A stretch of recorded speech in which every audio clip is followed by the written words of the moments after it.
to all our esteemed viewers. This is Life Center Network TV, your gateway to possibilities. And we are on the show, People and Politics. As you know, People and Politics is brought your way every Tuesday by 5:30 p.m. People and Politics is a show we bring your way to sensitize Christians on the need to be involved in the day-to-day affairs, political affairs of their region, state, or wherever the place may be. And I am your host, Becky Clement. And as it is our culture, I don't come alone. I always bring guests in the studio here with me, and I will be introducing them shortly.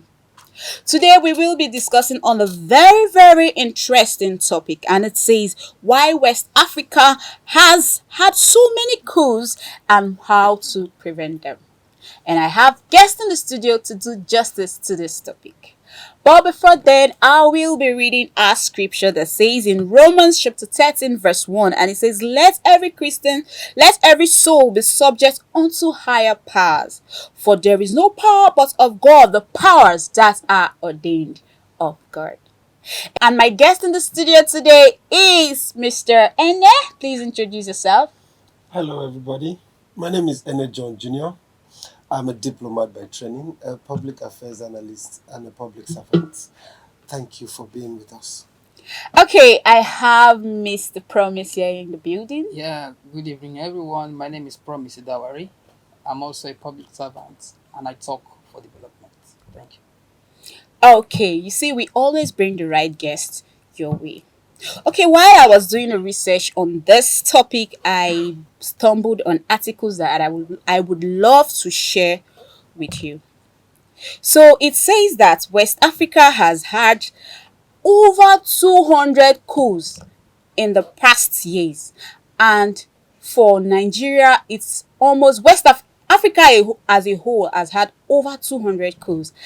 And for West Africa, we've had almost 40, and for Nigeria, we have had about 20. So, Mr. Eneb, I would want you to help us to explain what actually is a coup. Well, to my own understanding, a coup is the forceful or violent overthrow of a government by either a military or a sort of an uprising, or when the citizens have had enough of whatever the government is doing at the time. Okay, Mr. Promise, I would like to ask you: can a coup be good or bad? Can it have a good intention or a bad intention? A coup in itself cannot be said to be good because you Okay. are disrupting an order set, maybe constitutionally or by monarchical arrangement. So, usurping that position, that authority of a constituted people cannot be said to be good. But then a coup can send a message to the authorities about the inadequacies, the ineptitude of the administration, as it were. So for me, I would say a coup is not an option. It's not an option. But Okay. then the government constituted can also do better to avoid coups in the future. Okay. Mr. Ene, do you agree with him? Well, I will agree with him to a certain degree. First Okay. and foremost, yes, a coup is not good in the sense of the violence in it.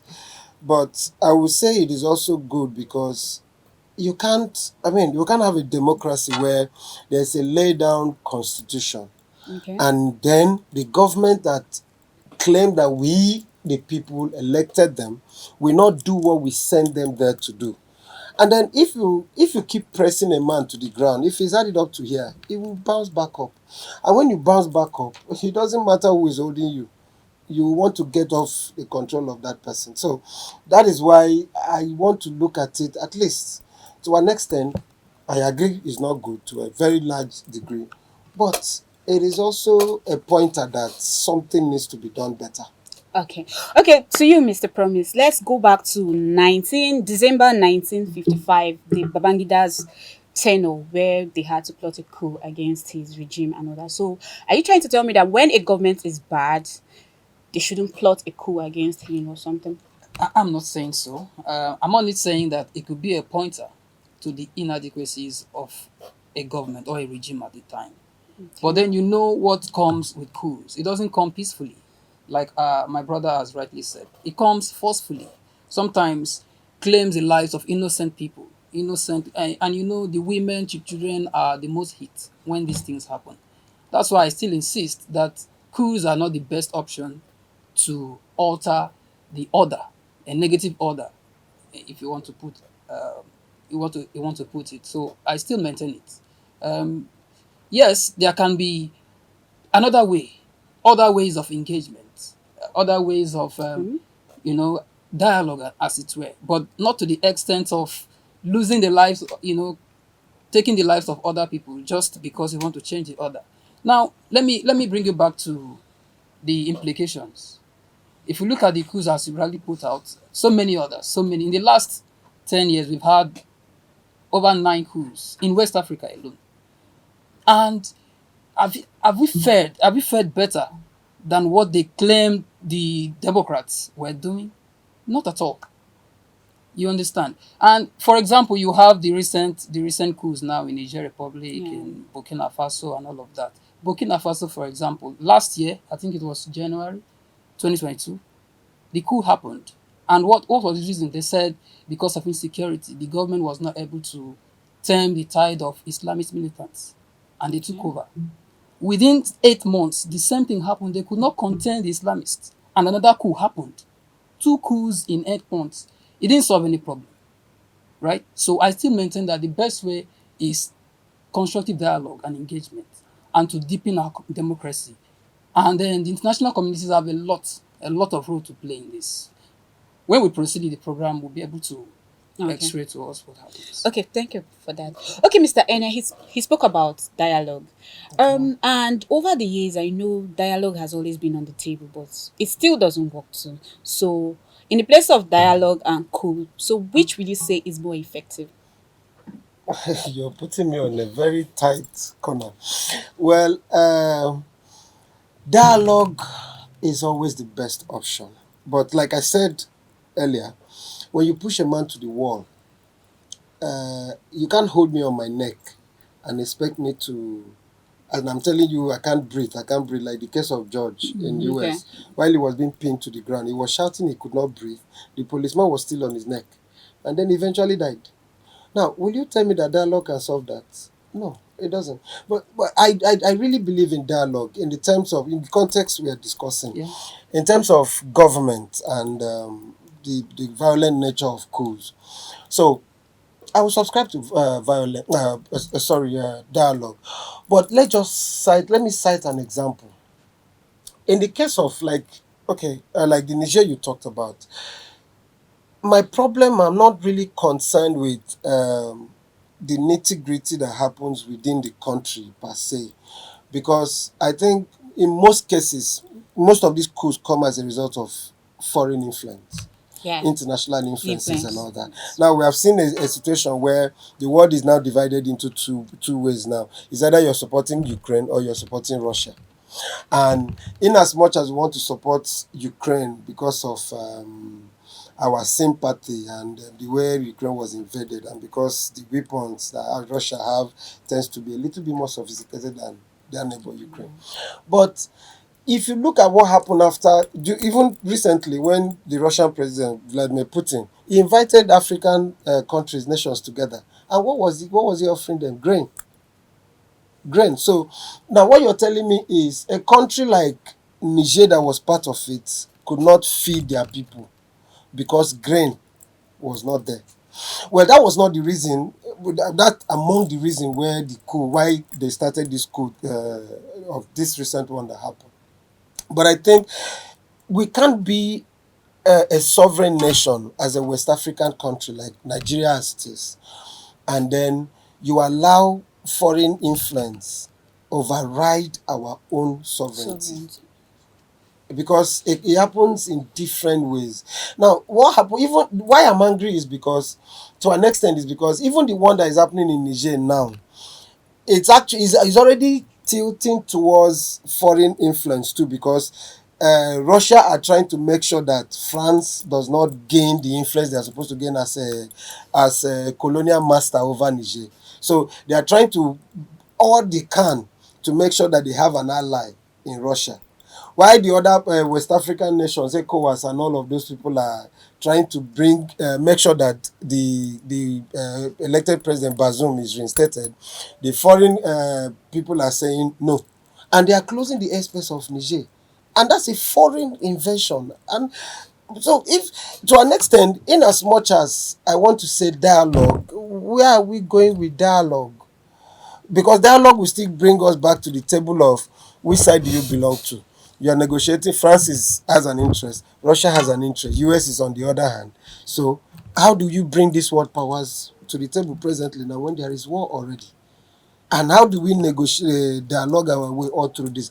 I would have liked it in a way that this one happened, and then the planners come out and say it's because of the waste of resources, it's because of inadequacies and shortcomings of the government, that's why we are taking over power. And then they start distributing these things that were there and making sure that the citizens are well taken care of. If that would have, was done, then I would have said, why don't we toe that line? So, but I will not subscribe to violence, but to an extent too, dialogue does not help us. Okay, subscribe to violence. There's a saying that goes that a hungry man is an angry man, right? And the Bible also said that the violence taketh it by force.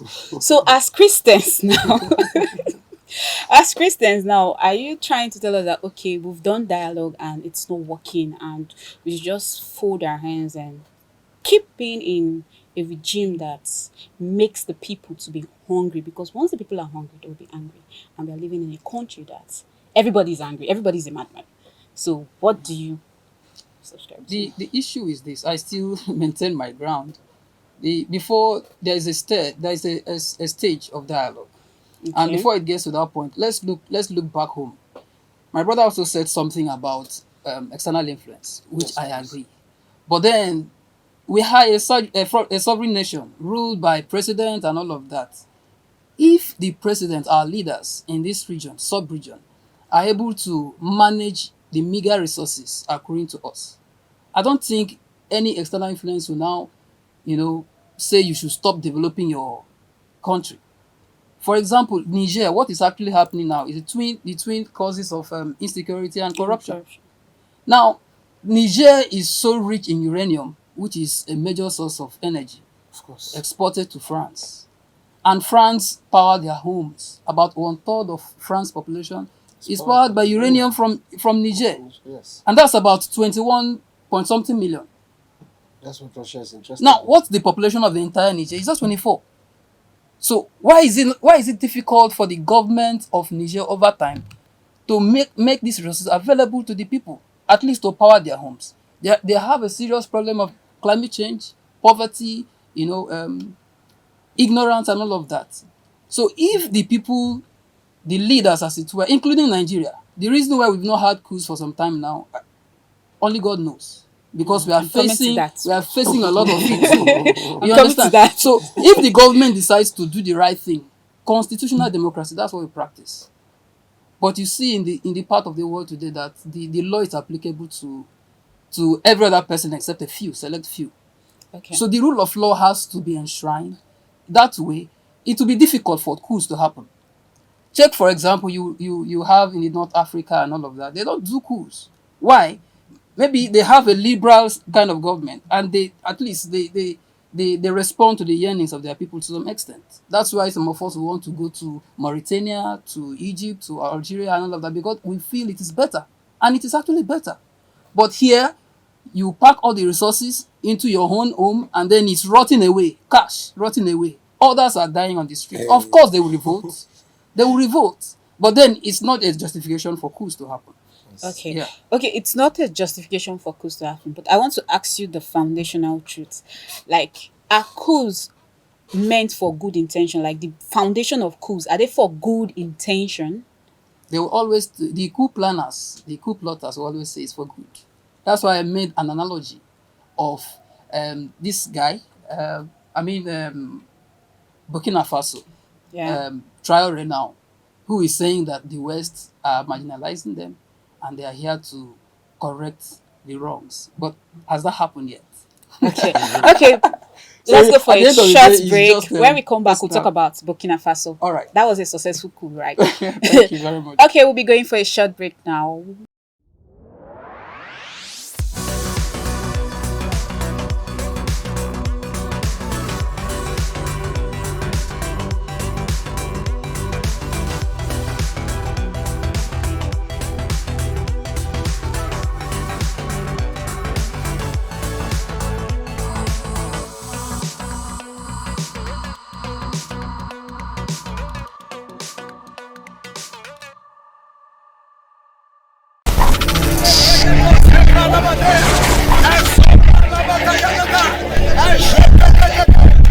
I declare over you right now.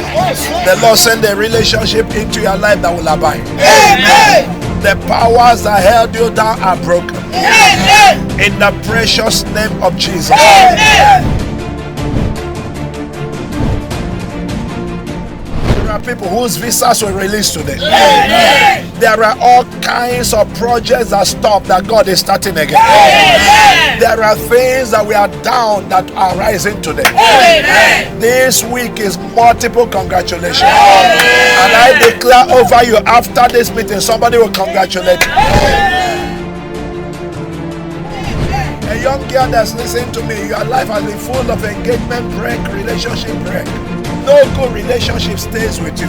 I take authority over that curse. I command that yoke be broken. Please, everybody, can I say any power taken away positive relationship from my life? I challenge you. Pray, pray, pray, pray.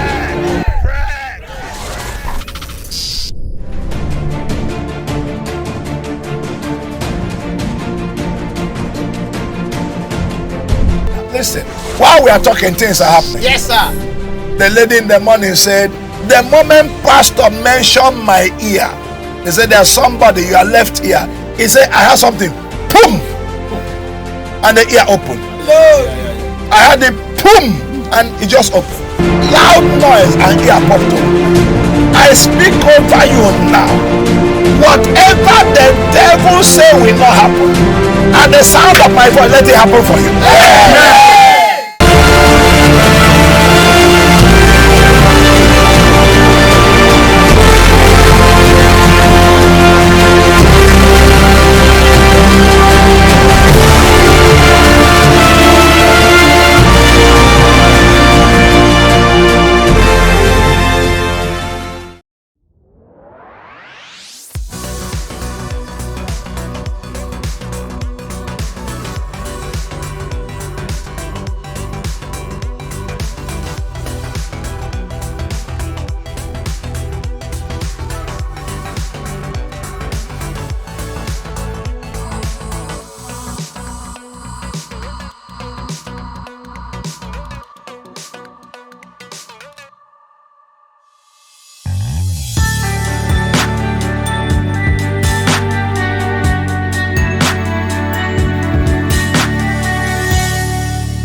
Welcome back from that short break.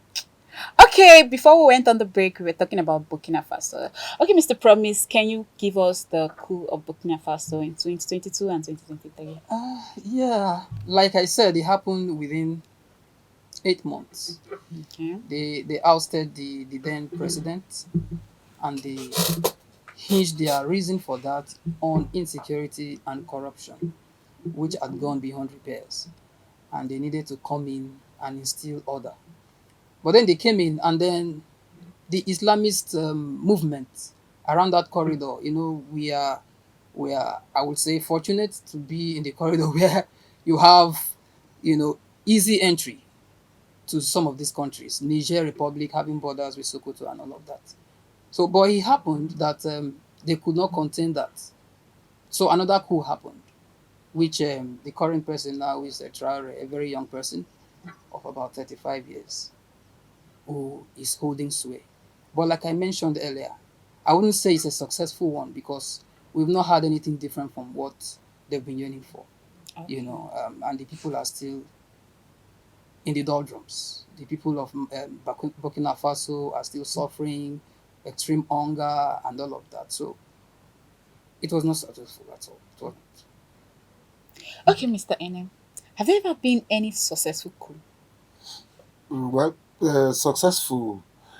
I think in military terms, what the term successful when it concerns coup is when you successfully appoint a new person from the military junta and you announce the person and the person starts running, like you said in uh, Burkina Faso, the last one that happened. The person is still in power, so it's a successful coup. They don't measure successful in coup as per if there is a new, better the standard of living, or if there is social liberty, or if they know. For them is when you successfully sit down and you are sworn in and you start running government and you start gathering allies from here and there. That's a successful coup for them. But And that's selfish. yes, that's Of the course, selfish reason of because course. it was there for a reason. So that reason must be accomplished. If he was not selfish, Ab Initio, he won't be violent. No, they were fighting for insecurity. So now, do they have a peaceful nation? I remember the last 2023 election in Nigeria. With the much ado about the who won and who didn't win, I think we had a relatively non-violent, even though there were pockets of violence here and there. But I think the majority of our problem was in INEC. It was with INEC per se. So if we had a government that 80-70% of the country agreed that we voted this person, will it be selfish? It will be we will jubilate. Did you see what happened in Abia State? Yeah. When they declared the result and the governor was announced, it was party all through. That is to show you that the people agree. So there is no way he could have been violent if he was not selfish. Because if Okay. it is selfish, that means you want to get it at all costs. Oh, okay. Sometimes when a change wants to happen too, they go through a process. Of And course. sometimes those processes might be violence and there'll be violence and other things. Because if you want to change the order of things, definitely some persons have to frown against it. Yes. And if they frown against it, definitely some hints here and there, hit from this angle, from this angle, from this opposition and other will definitely come up. So when I'm talking about successful, I want to measure it by their achievement. Okay, they were fighting for the people because of insecurity. Now, what's the before the coup and after the coup? What's the lifestyle of that? Let me tell you what happened. Let me tell you what happens after a coup. Of course, we have experienced it in Nigeria before. What happens after a coup is the lawlessness level skyrockets to an indescribable height on the part of the military people. Because at that time, the military people now becomes the constitution. Now, you are no longer referring to a paperwork. Agreed by They all are the people Nigerians. that makes the law by themselves. So what is happening in Burkina Faso? The people, nobody has been able to go and interview the citizens to ask them what has been the difference as the military has taken over. You know why? Because right now, when a military junta happens, coup happens, normally the freedom of press is killed. Okay. So they control everything, and they have to control it. They manage it in a way that it favors only them. Okay. They don't. The military people don't care about the citizens, honestly. But my point is, I have never seen a military coup that gave a better life than the government that people were complaining about. It is always the military that just wants to impose themselves on the people. On the people. Yes, that's how it's always been. Everywhere coup has happened. Okay, let's come to Nigeria. Okay, why is it that we've not had since after the Babangida era and all that? Why is it that we've not had like the government is bad? We've been crying, but let's come up with. It's not like I'm saying we should, but why is it that we've not had a coup in Nigeria? Well, majorly, I think I would like to hinge it on two perspectives. Number one, we are predominantly multicultural people, and then there is another aspect again. I want us to look at religion. Okay. Now, the problem of Nigeria has always been religion, number one, and the ethnicity diversification. Now, we have the government have successfully made us divide us among these two lines, the lines of religiosity and the lines of ethnicity. Now, in the case of religiosity, it cuts across every aspect of our lives as a country. For instance, in the military, you discover that it is only one tribe that gets to a certain rank and a certain point. Now, you equally discover that it is actually a certain religion that gets the majority of the posts in the military, while the other ones scramble for the one that is left over.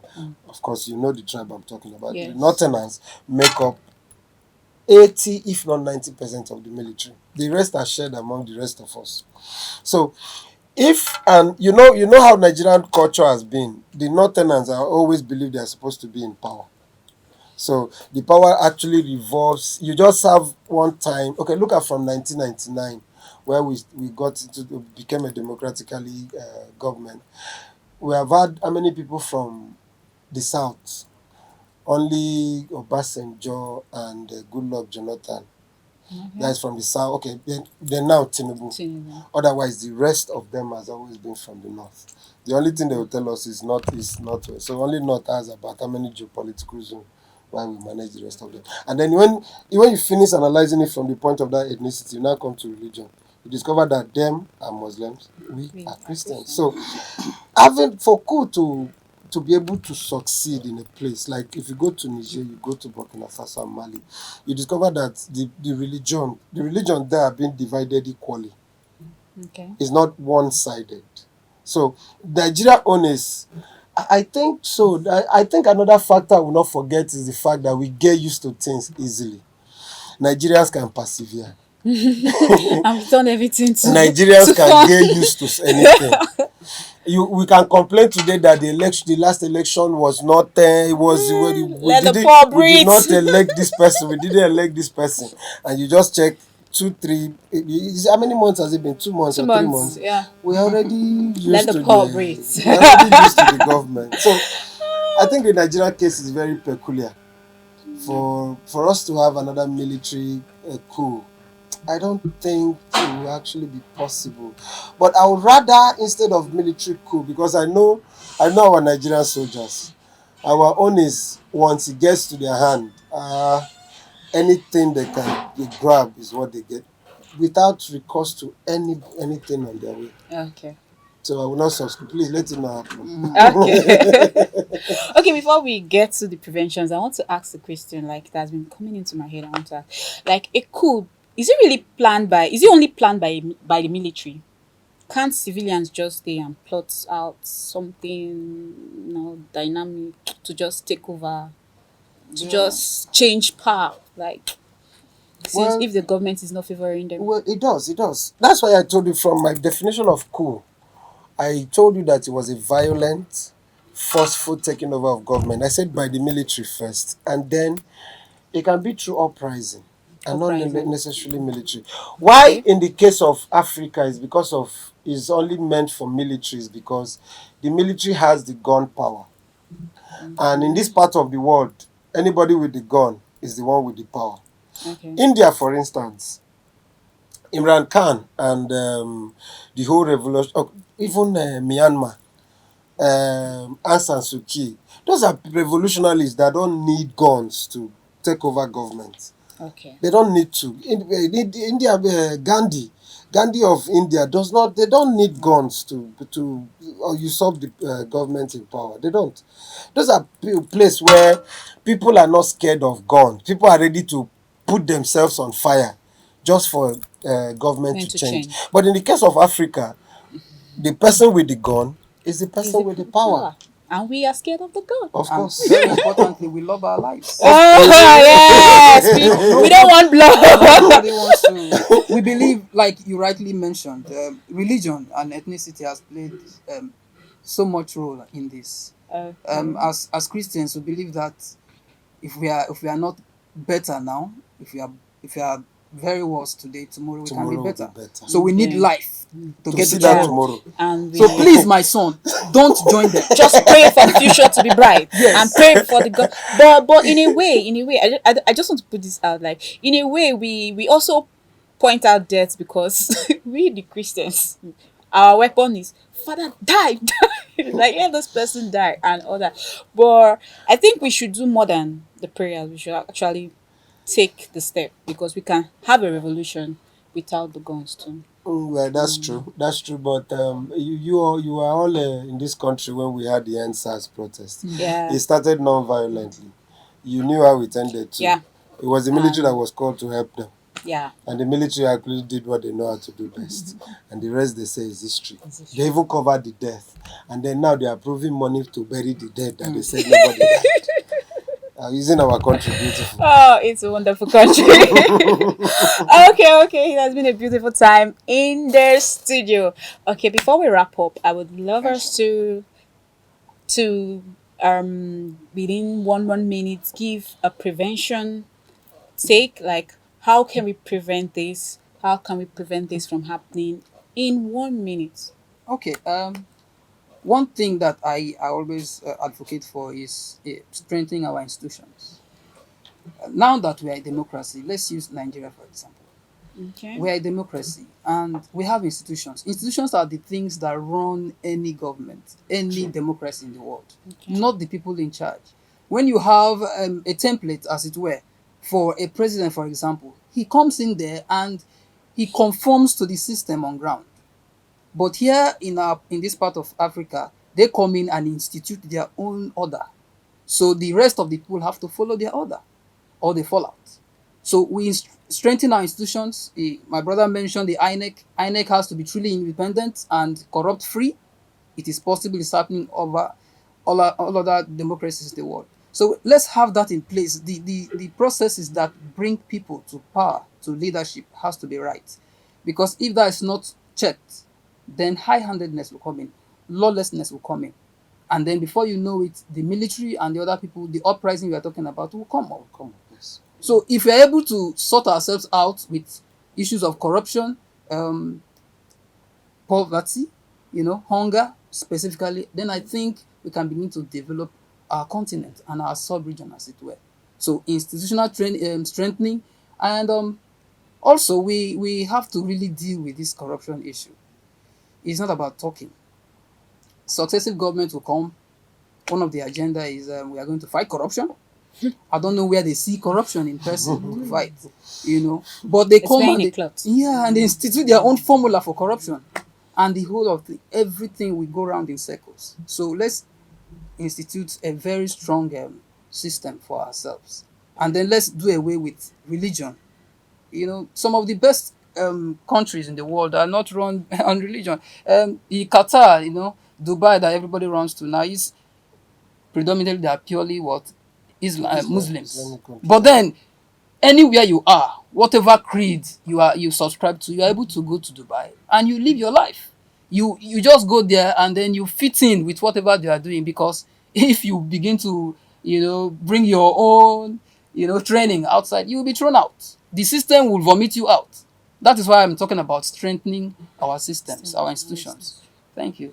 Okay, so in 30 seconds, do you have any prevention measures Well, just for us? is this not is this not the reason why we have coup? You gave my colleague here 1 minute. My own is 30 seconds. It's okay. And he has said it. The major thing is the strengthening of our institutions. But I would really like to add, please, the strengthening of our institutions has been long overdue. Can we look at it from the point of somebody intentionally trying to make this country work? Like you said, the Qatar that you gave an instance of, King Abdullah, that place was a desert some years ago. Yeah. He tried to get people to come and invest. Of course, nobody wants to go and invest in a low-lying desert. place. And then he took it upon himself. He went back home and decided to develop that place intentionally. The same thing happened in China too. See, if we can have one president, one person that would decide that. Now, let me just step one part, for instance. The issue of refinery, Yeah. the issue of energy in Nigeria. Let me not even look at NEPA. We supply light to Niger, and yet we are the ones We are the suffering. ones suffering. Now, let me use refinery, for instance. Do you know that if we have 3 already, If we can make just one work, do you know that we would have reduced the corruption of Nigeria by at least 40%? You know why? Because everybody in Nigeria waits for, at the end of the month, everybody runs to Abuja and share the national cake, and they call it federal allocation. That's one of our major problems. Can we decentralize democracy as it is supposed to be? If we can say, okay, what is River State good at? What is Bayelsa good at? Can everybody produce something that they can use to make? We all have product that can give us money. Now, I'm talking as in central terms now. If a president can decide that today, let us work on one refinery, let it just function, it would have solved corruption by at least 40%. But they will not do it, because at least I know of the past government, the former Minister of Power, Petroleum, Timi Presiva. Yeah. He gave us 2 dates for Port Harcourt refinery to work. One last year, May, another one this year, March. And the March was when they were leaving office. So he told us that before March we end, because they are leaving on the 29th. So he's going to work. He left. And now the present president has told us that he's going to work in December. and he has given us December, when will we all be scattering for fun. But I just want, can we just have an intentional person? If we can, just one. Let one person just decide, let me do this one wholeheartedly. Let me quickly chip in, Our please. time is going. Our time He is said something and it's Our very time is correct. Our time is And that alludes to my subscription to institutions. Take Lagos, for example. Every governor that comes to power, maintains Follows the trajectory. yeah. Honestly. Whether you are good or bad, as You long just as you get follow there, the the system trajectory. straightens you, right? So thank you. Thank you. Okay. I wish I could give you more time to talk, but we are already out We of definitely time. have another Yeah. time. Yes. Another day. Yes, we'll have another time, another day, and I'll have you back in the studio again. Always I don't have anything to say because they've said it all. But one thing I picked is following the system. If we can have a governor or the government, a government that can follow the system, I think things will work. It's very easy for things to work in Nigeria and in West Africa. It's just for us to have an intentional government in power. Thank you for joining us in today's People and Politics. Don't forget to drop the topic you want us to discuss in the comment box. And we love to see you next Tuesday. And also follow us on all our social media handles. Keep watching Life Center Network TV.